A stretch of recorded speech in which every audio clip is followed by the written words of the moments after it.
Se garer gratuitement en centre-ville d'Amiens à partir de 17h30, c'est désormais possible. Depuis samedi dernier, les Amiénois peuvent profiter sereinement des commerces.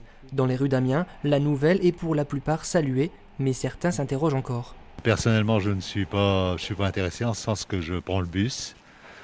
Et je trouve que c'est la solution la meilleure, encore. Parce que 17h30, arrêter, ça laisse très peu de temps.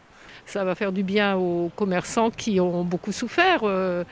C'est une bonne idée à mettre en place. Pour certaines enseignes du centre-ville, le contexte sanitaire et les confinements successifs ont été fatals.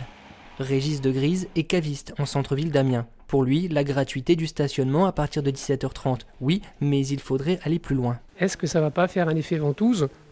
C'est-à-dire que les personnes habitant en centre-ville, forcément, vont être tentées aussi de se garer plus près. Voilà. Et ça, c'est l'expérience qui nous le dira. Mais globalement, moi, je pense que c'est une excellente mesure. On a franchement besoin de ça. Ce qui serait bien aussi par la suite, ça serait d'éventuellement rendre la première journée des soldes gratuite également. Et le premier samedi des soldes, ça pourrait être une grande aide pour les commerçants du centre-ville.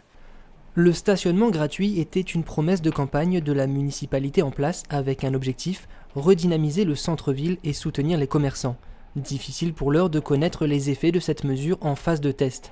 Alors pas question d'aller plus loin pour le moment. On va faire des comptages, on va voir si ça vit bien, si c'est opportun, si ça n'amène pas non plus trop de voitures ventouses. Tout est à tester, hein. Il faut vraiment essayer pour être sûr de l'efficacité. Qu'est-ce qu'on entend par aller plus loin ? Si c'est plus de gratuité, une fois encore, ça ne sert à rien, vraiment, ça ne va pas aider la rotation. La gratuité du stationnement en centre-ville à partir de 17h30 durera 6 mois. En cas de couvre-feu à 18h, la mairie assure que le dispositif pourra être prolongé.